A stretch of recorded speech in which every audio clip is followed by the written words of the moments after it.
I've always been the kind of guy people cross the street to avoid. Not because I'm dangerous.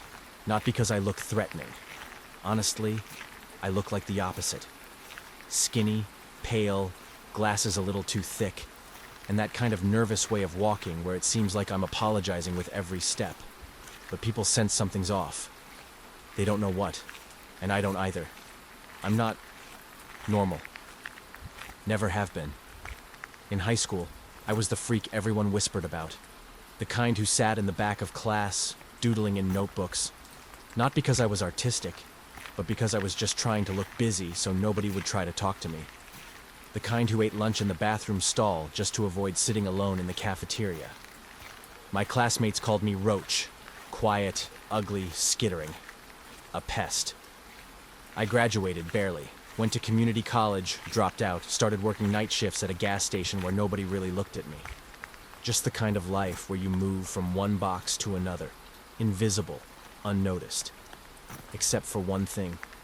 I was always curious. About the things people didn't talk about the things you weren't supposed to see. The dark web wasn't new to me. I'd poked around before, just to see what was out there. Drugs, fake passports, hackers selling stolen credit cards, things that felt criminal but impersonal. It was like window shopping in hell.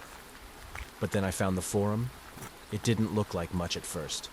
Just a black screen, red text, a thread index. But the title of one caught my eye. We follow for you. We film for you. We hurt for you. I clicked it, half expecting it to be some edgy roleplay bullshit. It wasn't.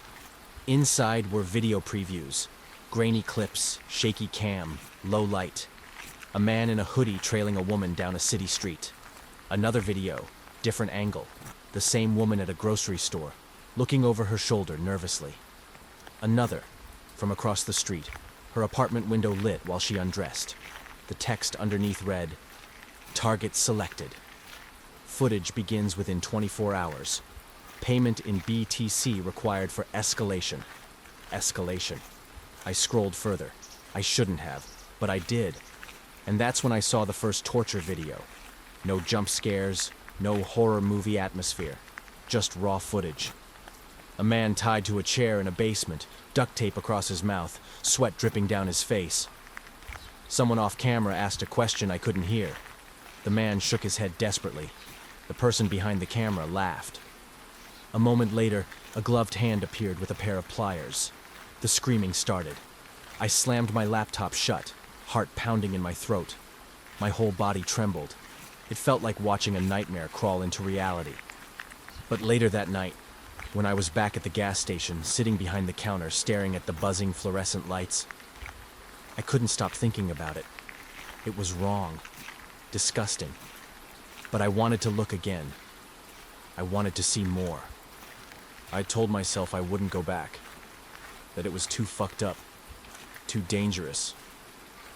Just the act of looking probably landed me on some government watch list. But 3 nights later, alone in my apartment with the TV murmuring static in the background, I found myself unlocking my laptop again. My fingers moved before I could think. Tor browser.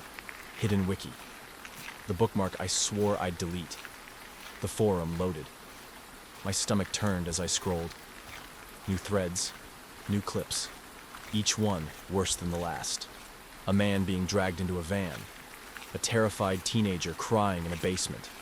A blood-stained chair. And comments. Always comments. Anonymous users praising the work. Paying in Bitcoin. Leaving feedback like they were reviewing a damn restaurant. Clean execution. Love the chase sequence. Request fulfilled. Worth every sat. I should have closed the page. Should have slammed the lid shut and never looked again. But then I saw something that hooked me like a fish. A pinned thread. Test mode, free trial. The description read, "Submit any public name. We'll provide a free preview. For demonstration purposes only." That was it.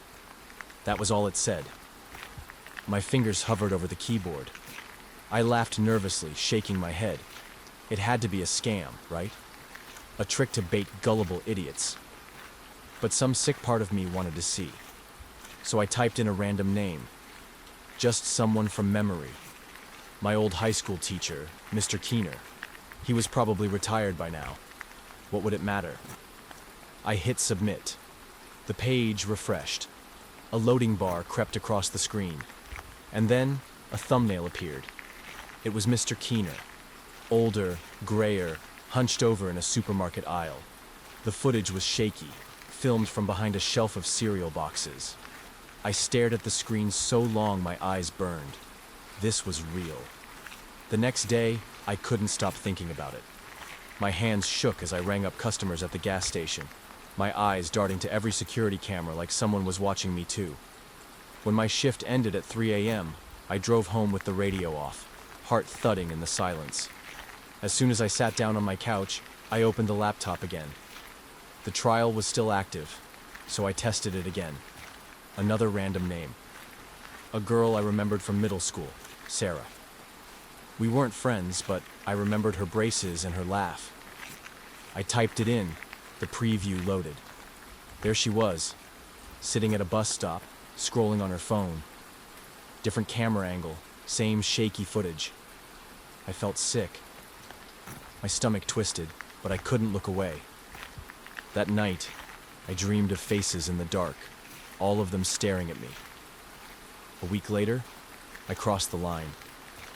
It wasn't random anymore. I was drunk, sitting in front of the glow of my laptop. My chest buzzed with an anger I hadn't felt in years, an old wound clawing its way back to the surface. His name popped into my head like a ghost. Kyle, my high school bully. The one who slammed me into lockers, spat in my food, whispered roach every time he passed me. The one who ruined 4 years of my life and walked away laughing. My fingers trembled as I typed his name into the box. The preview loaded. It was him.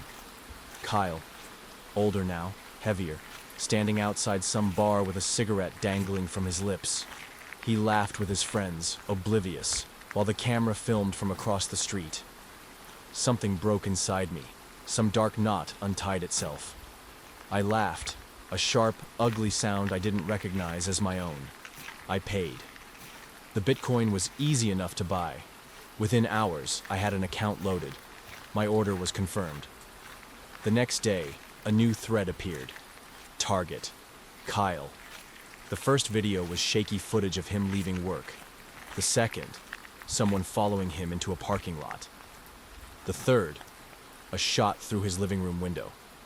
And then one night, the escalation came. Kyle, tied to a chair, screaming, begging. The camera didn't flinch. I watched every second. When it was over, I sat back in my chair, drenched in sweat, my heart pounding with a mixture of fear and exhilaration. I should have been horrified, but I wasn't. Not entirely. I felt powerful, like I finally mattered. I told myself I wouldn't do it again, that it was enough, that I'd gotten revenge and now I could move on. But temptation is a slow drip. It seeps in, drop by drop, until you're drowning without realizing. Within a month, I'd submitted 3 more names. Small ones at first, people I barely knew, just to see what would happen. A rude customer at the gas station, a neighbor who blasted his music at 2 a.m. But then I started going back further. The old wounds, the ghosts. Each time, the footage appeared. Each time, the escalation followed. And each time, I watched. Until the night I saw something I wasn't supposed to. The video started normal enough. A man walking down a quiet street, headphones in, oblivious. But halfway through I realized something that made my blood run cold. The street looked familiar. Too familiar. My street. The man in the video wasn't the target. He was just walking past. But in the background, lit faintly by a street lamp, was my apartment building. I froze, staring at the screen. My heart pounded so hard it hurt. It had to be a coincidence. Just random geography. Just nothing. I closed the laptop. But later that night, lying awake in bed, I couldn't shake the thought, what if someone submitted my name? I didn't sleep that night. Every sound outside made me flinch. The distant hum of traffic, the occasional bark of a stray dog, the elevator creaking in the hall.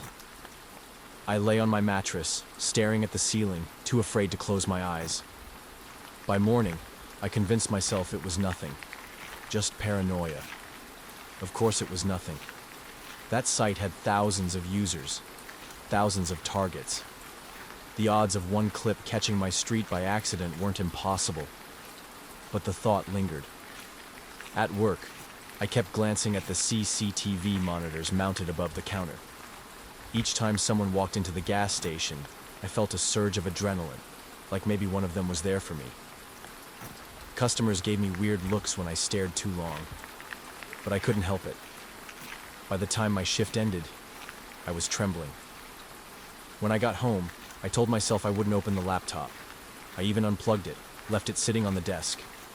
But temptation gnawed at me like teeth. If someone had submitted my name, I needed to know. I plugged it back in. The forum loaded. Threads scrolled past. New targets, new footage, new screams. And then I saw it. A new thread, pinned to the top. The title stopped my breath in my throat. Target. Daniel. My name. For a long moment I couldn't move, couldn't breathe. The buzzing in my ears drowned out everything else. I clicked it. The first video was of me, walking home from work, plastic bag swinging at my side, filmed from across the street. The second was worse, inside the gas station, leaning against the counter. The angle was impossible, like the camera had been hidden behind the cigarette rack. The third made my skin crawl. Me, sitting in my apartment, on my couch, eating microwaved noodles and watching TV. The footage was shaky, zoomed through the gap in my curtains. I stopped the video halfway through, bile rising in my throat. Someone was watching me. No, not just someone, a whole audience. The comments were already piling in. Good pick. Quiet type. This'll be fun. Escalate soon. My hands shook so hard I could barely close the browser. I staggered back from the desk, knocking over the chair, chest tight, lungs burning. I wasn't just watching anymore. I was the show. The next few days blurred together. I didn't sleep. I didn't eat. I just sat in my apartment with every light off, curtains drawn tight, phone clutched in my hand like a lifeline. Every creak of the building made me jump. Every car horn outside sent me diving for cover. I tried calling the cops once, dialed the number, thumb hovering over the call button. But what was I supposed to say? Hi. I think strangers on the internet are filming me because I watched their murder site. They'd hang up. Or worse, they'd think I was insane. I couldn't tell anyone. I didn't have anyone to tell. By the fourth night, I cracked. I opened the laptop again. The thread had updated. New footage. The first clip showed me at the grocery store, looking over my shoulder nervously. The second, fumbling with my keys outside my apartment. The third stopped me cold. It was me, sleeping. The camera was in my bedroom, filming from the corner, angled down at my bed. I froze, staring at my own pale body under the sheets, chest rising and falling. My mouth was slightly open, my arm draped over the pillow. The timestamp was from last night. The realization hit like ice water in my veins. Someone had been in my apartment. I tore the place apart, flung open closets, yanked drawers, ripped up the bed. Nothing. No camera. No sign anyone had been there. But the footage didn't lie. They were in here, watching me. And now the comments were worse. Soon. Make it slow. Can't wait for the finale. I slammed the laptop shut, heart hammering. There was nowhere to run, nowhere to hide, because whoever had submitted my name, they were already here. I didn't go to work the next day. Couldn't. The thought of standing under those buzzing fluorescent lights with strangers walking in and out, any one of them holding a camera, a knife, or both, was unbearable. Instead, I barricaded myself in my apartment. Every window locked, every curtain pinned shut, every door bolted. I dragged the couch in front of the door, stacked chairs beneath the handle, even shoved my dresser against it. It looked ridiculous, like something a paranoid lunatic would do. But I didn't care. For the first time in my life, I wished I had friends. Someone I could call. Someone who'd knock on the door and tell me I wasn't crazy. But I didn't. I'd burned every bridge, pushed away anyone who ever got close. Now I was alone. Alone with them. By nightfall, I couldn't resist checking again. The thread had updated. New video. Escalation phase pending. My stomach knotted. My hand trembled as I clicked. The video opened on a shaky shot of my building filmed from the street. Then the camera zoomed in. My window. The curtain pulled tight. And then the frame shifted toward the crack in the fabric where a sliver of light leaked through. Through that gap, the camera caught me. Sitting on the couch. Laptop glowing in front of me. Watching the video of myself as it was being filmed. I dropped the laptop like it burned me. My chest heaved, breath coming fast, my pulse a war drum in my ears. I didn't move for hours, just sat there in the dark, shaking, the laptop still open on the floor, the frozen frame of my own terrified face staring back at me. By the second day of hiding, I started to lose track of time. The apartment stank of sweat and stale food. My phone battery was at 12%, and I couldn't bring myself to plug it in. Every noise outside was them. Every shadow in the hall was them. Sometimes I thought I heard footsteps in the stairwell. Sometimes I swore I saw movement under the door, like someone standing there, waiting. But the worst was the knock. It came late at night. 3 sharp raps against the door. I froze, every muscle locking. My throat went dry. The knock came again, louder this time. Daniel. A voice, muffled, male, calm. We just want to talk. I didn't breathe, didn't move. The silence stretched. Then a scraping sound against the door. Metal on wood, slow, deliberate. Finally, footsteps receded down the hall. I stayed awake until dawn, gripping a kitchen knife so hard my hand cramped. By the third day, sleep deprivation started to twist everything. I saw faces in the static of the TV, heard whispers in the hum of the refrigerator. My reflection in the window didn't always move the same way I did. But the videos were still updating. Always updating. One showed me pacing in my living room. Another, curled up on the bathroom floor, rocking back and forth. They weren't just outside anymore. They were inside. The latest clip made me vomit bile into the sink. It was me, sitting at the desk, typing. The same desk where I was sitting now. The same clothes I was wearing. The timestamp was from 5 minutes ago. I spun in the chair, knife raised, every nerve on fire. Nothing. No one.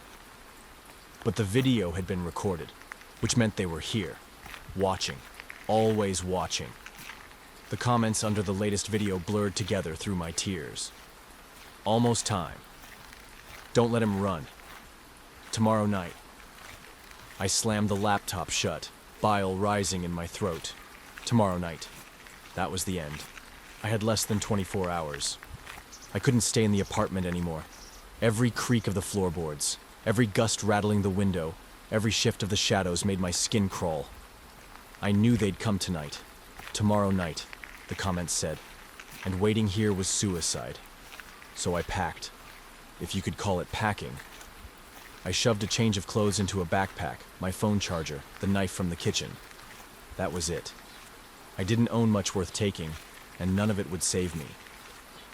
I waited until late afternoon, when the building was noisy, neighbors coming and going, kids stomping up and down the stairwell. I figured the noise might cover me. I slipped out, hood pulled tight, eyes down, every nerve screaming that there was a lens on me. There was no plan, just away. I drove, no destination, no map. Just the highway stretching into gray nothingness. Every car behind me felt like a tail. Every set of headlights in the rear view tightened my chest until I could barely breathe.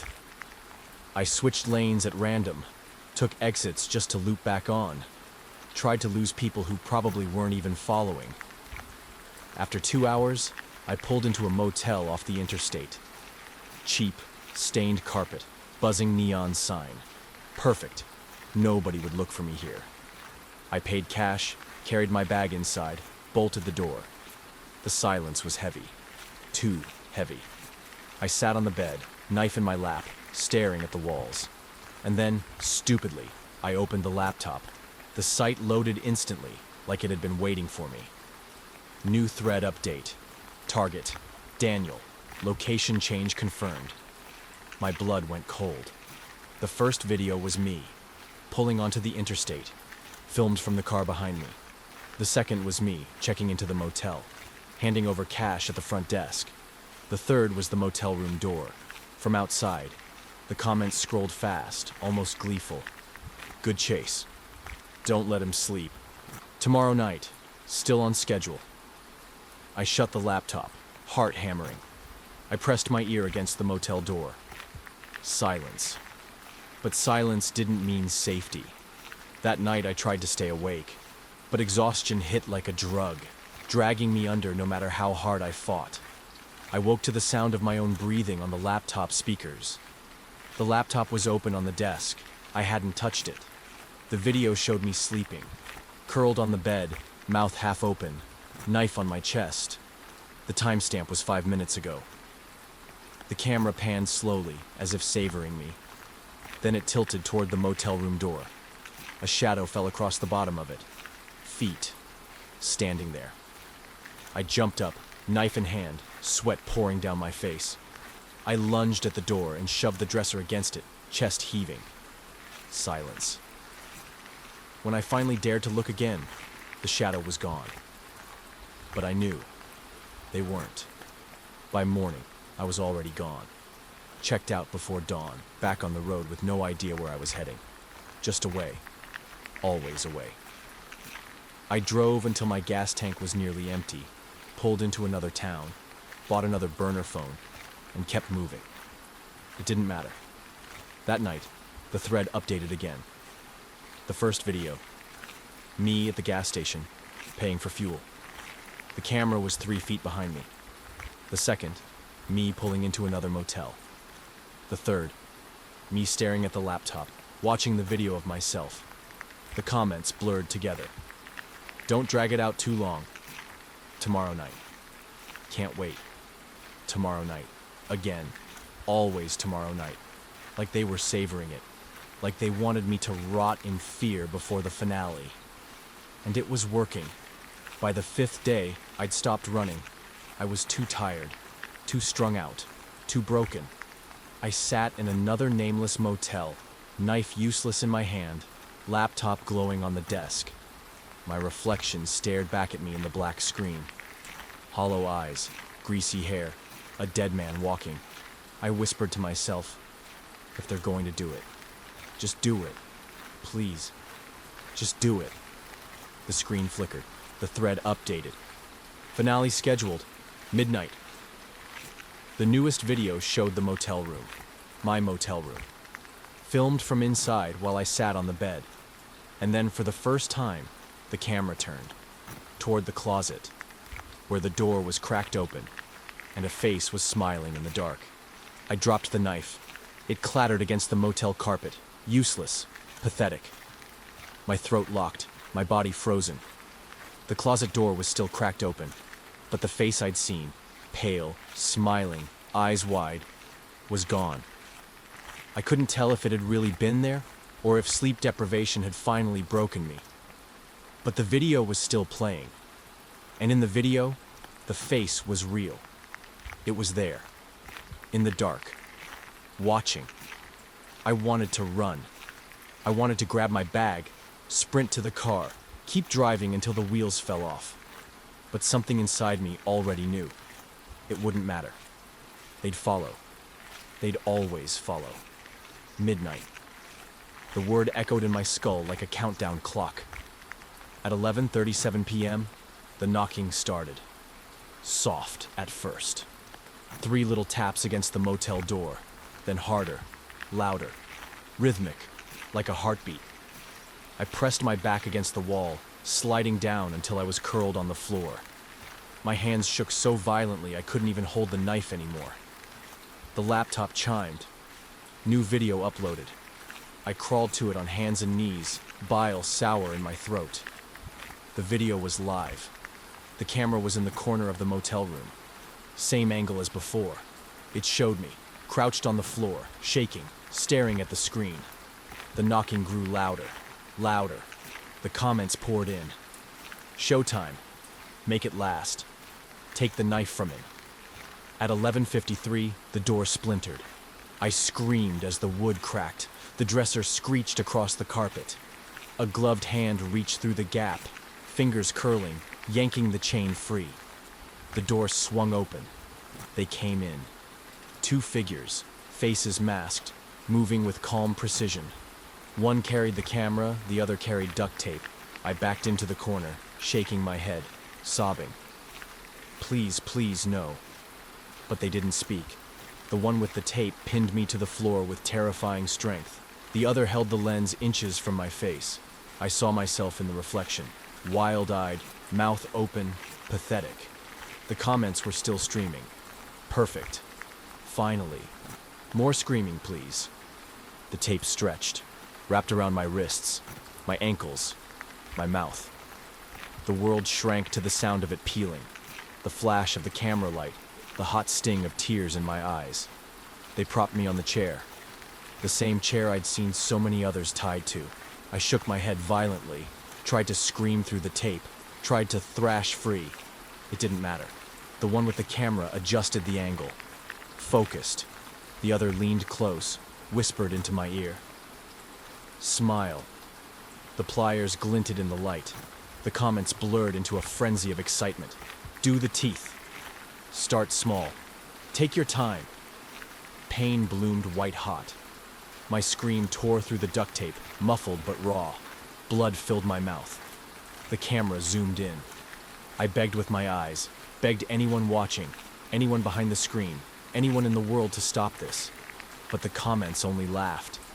The last thing I remember before the blackness swallowed me was the camera, staring at me, unblinking, recording every second for strangers to savor. And the thread title burned into my brain like fire. Target, Daniel, request fulfilled. That's it. This is the end of the story. I hope you enjoyed. If you did, PLS, like and subscribe. Also comment what would you do in this situation. That's it. This was Nightmare Vault. Goodbye and have a scary night.